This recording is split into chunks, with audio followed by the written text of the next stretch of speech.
다리오 왕 제4년 아홉째 달 곧 기슬레월 4일에 여호와의 말씀이 스가랴에게 임하니라. 그때에 베델 사람이 사레살과 레겜멜렉과 그의 부하들을 보내어 여호와께 은혜를 구하고 만군의 여호와의 전에 있는 제사장들과 선지자들에게 물어 이르되, 내가 여러 해 동안 행한 대로 5월 중에 울며 근신하리이까? 만군의 여호와의 말씀이 내게 임하여 이르시되, 온 땅의 백성과 제사장들에게 이르라. 너희가 70년 동안 다섯째 달과 일곱째 달에 금식하고 애통하였거니와 그 금식이 나를 위하여 한 것이냐? 너희가 먹고 마실 때 그것은 너희를 위하여 먹고 너희를 위하여 마시는 것이 아니냐? 예루살렘과 사면 성읍에 백성이 평온히 거주하며 남방과 평온에 사람이 거주할 때 여호와가 옛 선지자들을 통하여 외친 말씀이 있지 않으냐 하시니라. 여호와의 말씀이 스가랴에게 임하여 이르시되, 만군의 여호와가 이같이 말하여 이르시기를, 너희는 진실한 재판을 행하며 서로 인애와 궁유를 베풀며 과부와 고아와 나그네와 궁핍한 자를 압제하지 말며 서로 해하려고 마음에 도모하지 말라 하였으나 그들이 듣기를 싫어하여 등을 돌리며 듣지 아니하려고 귀를 막으며 그 마음을 금강석 같게 하여 율법과 만군의 여호와가 그의 영으로 옛 선지자들을 통하여 전한 말을 듣지 아니하므로 큰 진노가 만군의 여호와께로부터 나왔도다. 내가 불러도 그들이 듣지 아니하는 것처럼 그들이 불러도 내가 듣지 아니하리라. 만군의 여호와가 말하였느니라. 내가 그들을 바람으로 불어 알지 못하던 여러 나라에 흩었느니라. 그 후에 이 땅이 황폐하여 오고 가는 사람이 없었나니 이는 그들이 아름다운 땅을 황폐하게 하였음이니라.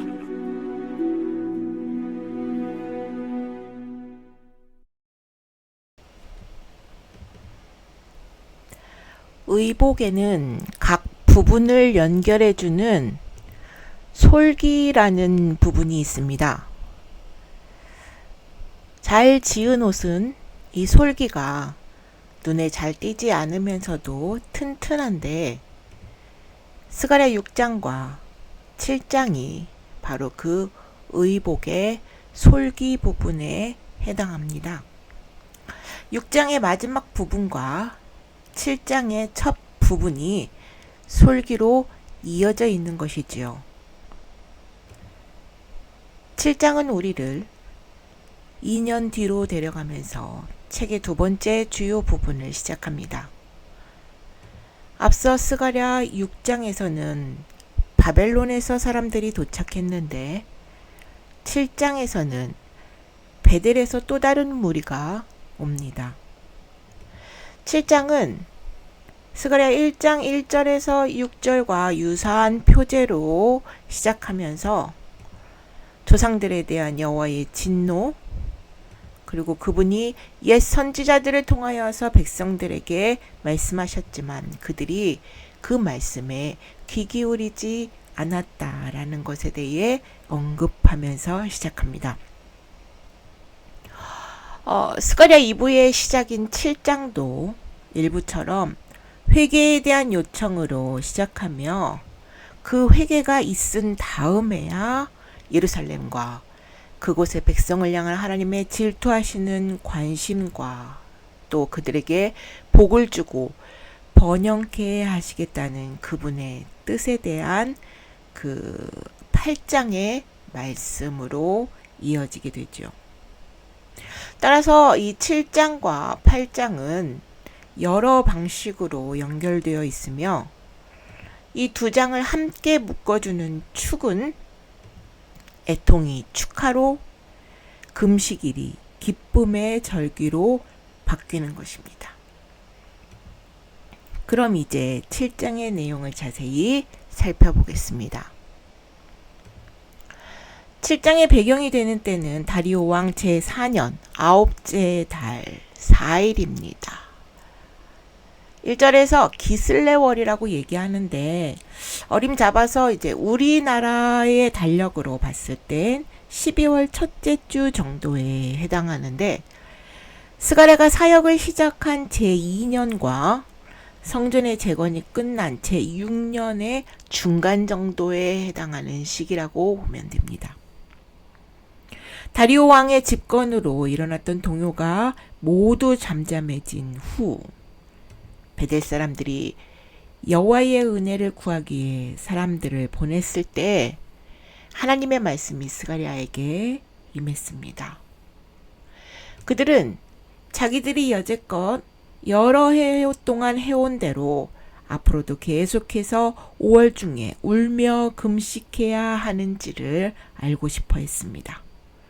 5월, 즉 다섯째 달에 금식하는 것을 첫 번째 성전이 무너진 날을 기억하기 위한 것으로 그들이 오랫동안 그 날을 지켜 행해왔는데 백성들도 70년의 포로 기간 동안 이 날을 기억하고 있었습니다.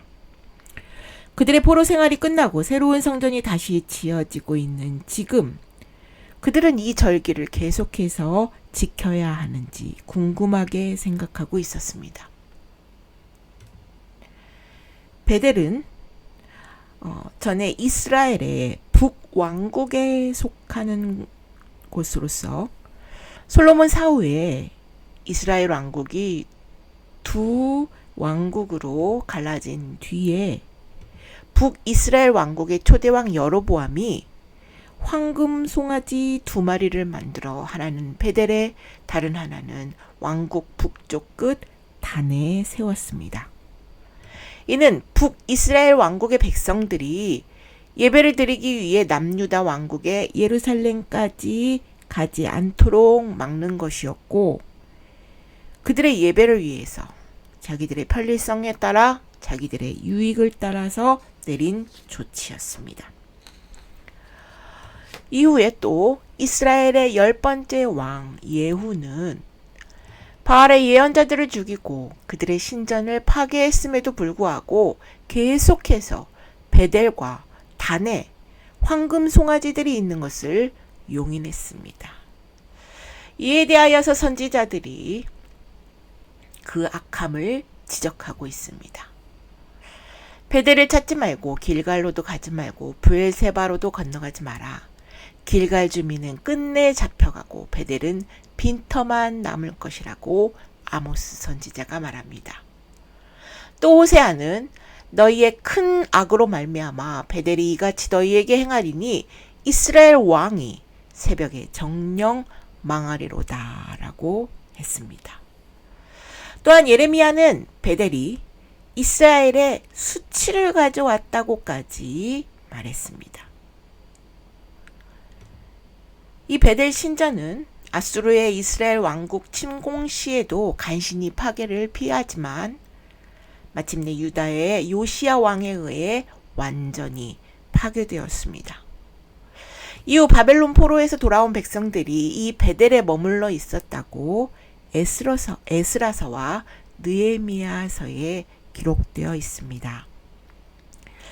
이상의 내용들을 통해서 볼 때 우리는 베델에서 온 사람들의 신앙의 대상이 여호와 하나님이 아닐 수도 있다는 것을 짐작해 볼 수 있을 것입니다. 역시나 하나님께서도 스가랴를 통해서 백성들에게 물으셨습니다.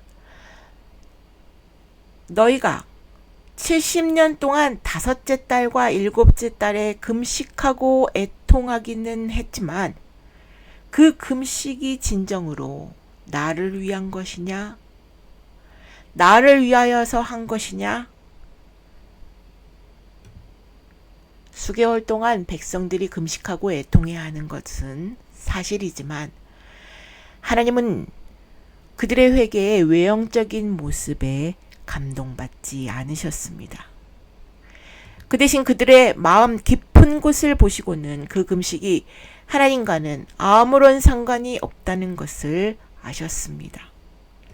사람들은 자기들의 죄 때문에 금식하며 애통한 것이 아니었습니다. 그들의 금식은 자기 자신들을 위한 금식이요 애통이었습니다.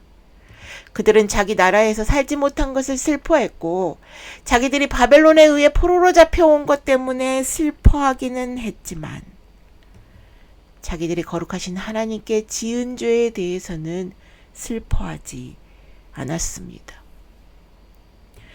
이 베델에서 온 사람들은 실상 남아있던 북이스라엘 사람들이거나 아니면 그 북이스라엘 사람들과 아수르로부터 역이민한 이방인들과의 혼합 후손들 또는 바벨론 포로에서 돌아온 똑같은 혼합 후손들이 섞여 있었다고 볼 수 있는데 그들 중에 한 사람, 몇 사람들일 겁니다. 여호와 하나님을 믿는다고 하지만 정작 하나님을 알지 못하는 자들이며 그들을 멸망시킨 우상 숭배의 잔재가 여전히 그들 가운데 남아 있었다고 보아도 과언이 아닐 것입니다. 하나님은 겉으로 드러난 외형에 의해 판단하시는 어리석은 분이 아니십니다. 하나님은 스가랴를 통해 금식의 이유를 설명해 주심으로 그들의 질문에 응답하셨습니다. 하나님은 포로로 잡혀가기 전 그들의 조상들에게 말씀하셨던 내용을 반복하시면서 그들을 일깨워 주셨습니다. 당시 이스라엘 땅에는 평화와 번영이 있었지만 백성들은 하나님과 바른 관계에 있지 않았습니다. 하나님은 그들을 경고하시고 그들에게 하나님이 원하시는 삶의 길을 보여주시기 위해 다음과 같은 4가지를 명하십니다.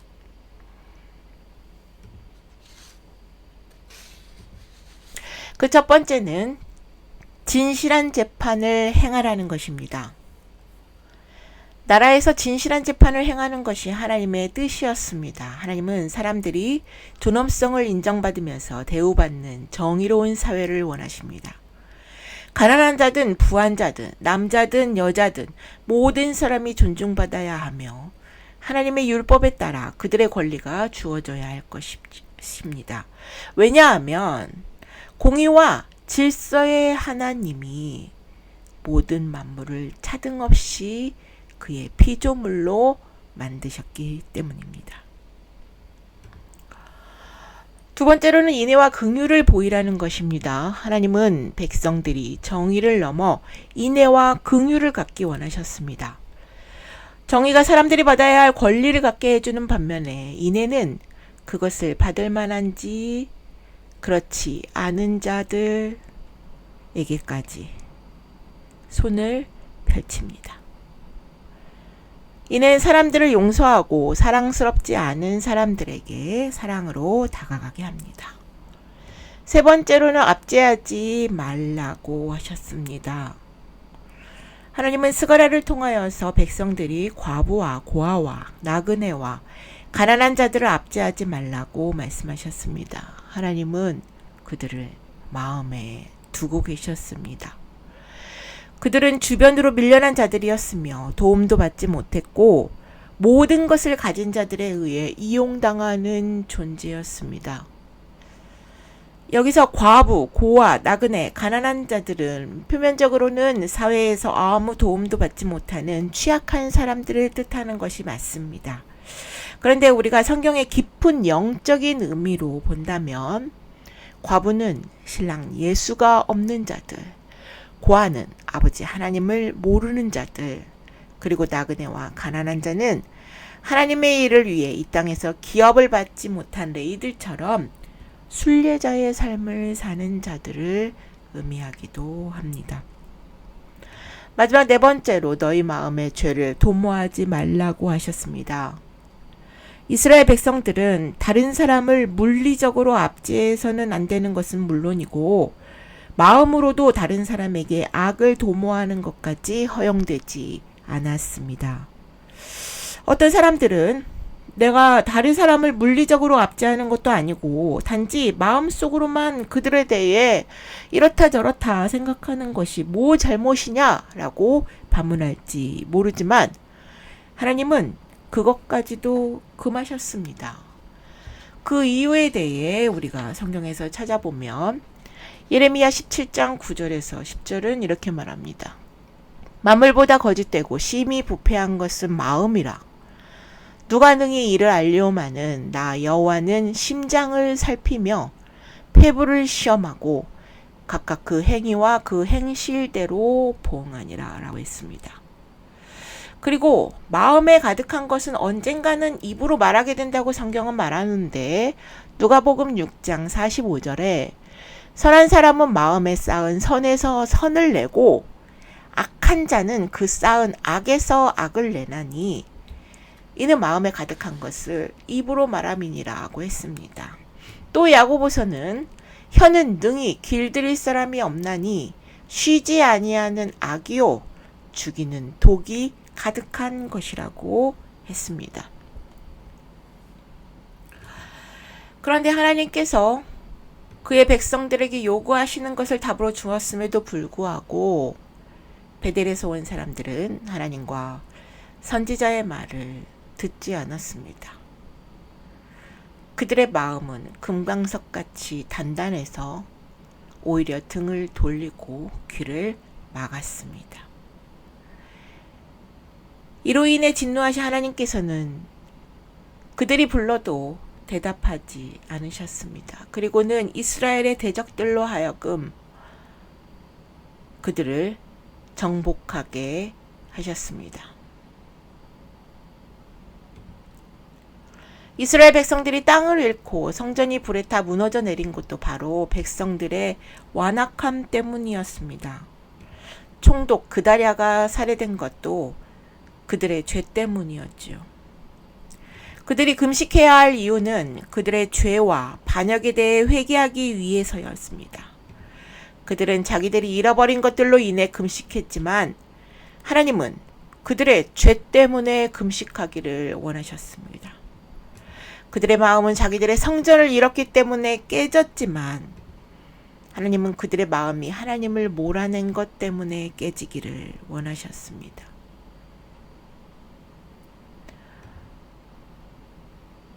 백성들의 다섯째 달의 금식은 처음부터 가식적이었습니다.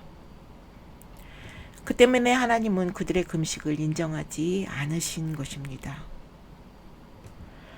하나님을 위한다는 것이 실제로는 우리 자신을 위한 것은 아니었을까요? 우리 자신이 어떤 이익을 얻기 위해 하나님을 경배하고 있지는 않나요? 우리 자신의 번영을 위해 기도하고 있지는 않나요? 하나님과의 관계가 너무도 자기중심적이지는 않은지, 우리의 삶이 종착역에 도달했을 때 우리가 사실은 하나님을 섬긴 것이 아니라 우리 자신을 섬겨왔다는 것을 깨닫게 된다면 얼마나 충격적일까요? 하나님에 대한 우리의 자세를 다시 한번 돌아봅시다. 선지자 사무엘은 순종이 제사보다 낫다고 말하였고 하나님께서는 선지자 호세아를 통해 번제보다 나를 아는 것을 더 원한다고 말씀하셨습니다. 그리고 선지자 이사야도 이렇게 말합니다. 여호와께서 말씀하시되 너희의 무수한 재물이 내게 무엇이 유익하뇨?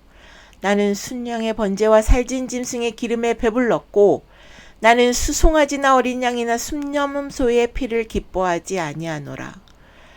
너희가 내 앞에 보이러 오니 이것을 누가 너희에게 요구하였느냐? 네, 마당만 밟을 뿐이니라.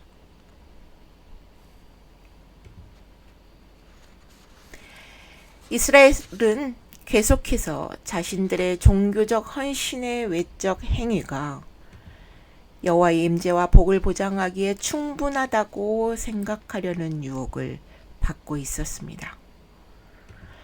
믿음의 단순한 외적 표현은 거짓된 안정감을 주고 하나님의 호의를 잊고 있다는 착각을 하게 합니다. 예수님도 당시의 종교 지도자들이 그들의 마음의 실제 상태를 돌아보지 않고 헌신의 외적 표현을 신뢰하는 것에 대하여 책망하셨습니다. 성경은 하나님의 말씀에 부합되는 경건함과 헌신의 외적 행위는 긍정하지만 외적 행위만 있는 것은 긍정하지 않습니다. 예를 들어서 이스라엘 백성들이 태어난 후 8일째에 남자아이들에게 할례를 행하라는 명령을 받았는데, 만약 이스라엘이 그들의 마음에도 할례를 행하지 않으면 외적인 할례는 아무런 가치가 없게 되었던 것처럼 말입니다. 다리오 왕 제4년, 역대 파괴된 기초를 쌓는 일은 이미 수월하게 진행되고 있었지만 오래된 죄악 역시 다시 쌓이고 있었음을 7장은 말합니다. 스가랴가 청중을 향하여서 이 중요한 주제에 대한 자신의 설교가 여호와가 옛 선지자들을 통하여 외친 말씀이었다고 말하며, 어쩌면 백성들이 다시 죄악을 쌓아 멸망받을지도 모를까 하는 고민에 쌓이게 됩니다. 애통할 일이 더 이상 우리 가운데 없기를 소망합니다.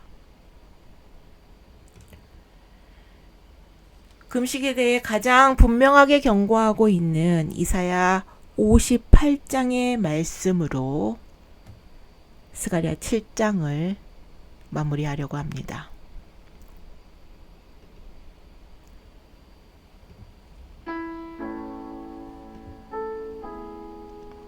크게 외치라. 목소리를 아끼지 말라. 내 목소리를 나팔같이 높여 내 백성에게 그들의 허물을, 야곱의 집에 그들의 죄를 알리라. 그들이 날마다 나를 찾아 나의 길 알기를 즐거워함이 마치 공의를 행하여 그의 하나님의 규례를 저버리지 아니하는 나라 같아서 의로운 판단을 내게 구하며 하나님과 가까이 하기를 즐거워하는도다. 우리가 금식하되 어찌하여 주께서 보지 아니하시오며 우리가 마음을 괴롭게 하되 어찌하여 주께서 알아주지 아니하시나이까. 보라, 너희가 금식하는 날에 오락을 구하며 온갖 일을 시키는도다. 보라, 너희가 금식하면서 논쟁하며 다투며 악한 주먹으로 치는도다. 너희가 오늘 금식하는 것은 너희의 목소리를 상달하게 하려는 것이 아니니라. 이것이 어찌 사람이 자기의 마음을 괴롭게 하는 날이 되겠느냐. 그의 머리를 갈대같이 숙이고 굵은 배와 재를 펴는 것을 어찌 금식이라 하겠으며 여호와께 연락될 날이라 하겠느냐. 내가 기뻐하는 금식은 흉악의 결박을 풀어주며 멍에의 줄을 끌어주며 압제당하는 자를 자유하게 하며 모든 멍에를 꺾는 것이 아니겠느냐. 또 줄인 자에게 내 양식을 나누어 주며 유리하는 빈민을 집에 들이며 헐벗은 자를 보면 입히며 또 내 골육을 피하여 스스로 숨지 아니하는 것이 아니겠느냐. 그리하면 내 빛이 새벽같이 비칠 것이며 내 치유가 급속할 것이며 내 공의가 내 앞에 행하고 여호와의 영광이 내 뒤에 호위하리니 내가 부를 때에는 나 여호와가 응답하겠고 내가 부르짖을 때에는 내가 여기 있다 하리라. 만일 내가 너희 중에서 멍에와 손가락질과 허망한 말을 제하여 버리고 줄인 자에게 네 심정이 동하며 괴로워하는 자의 심정을 만족하게 하면 내 빛이 흑암 중에서 떠올라 내 어둠이 낮과 같이 될 것이며 여호와가 너를 항상 인도하여 메마른 곳에서도 내 영혼을 만족하게 하며 내 뼈를 견고하게 하리니 너는 물된 동산 같겠고 물이 끊어지지 아니하는 샘 같을 것이라. 내게서 날짜들이 오래 황폐된 곳들을 다시 세울 것이며 너는 역대에 파괴된 기초를 쌓으리니 너를 일컬어 무너진 데를 보수하는 자라 할 것이며 길을 수축하여 거할 곳이 되게 하는 자라 하리라. 만일 안식일에 네 발을 금하여 내 성일에 오락을 행하지 아니하고 안식일을 일컬어 즐거운 날이라 여호와의 성일을 존귀한 날이라 하여 이를 존귀하게 여기고 네 길로 행하지 아니하며 내 오락을 구하지 아니하며 사사로운 말을 하지 아니하면 내가 여호와 안에서 즐거움을 얻을 것이라. 내가 너를 땅의 높은 곳에 올리고 네 조상 야곱의 기업으로 기르리라. 여호와의 입의 말씀이니라.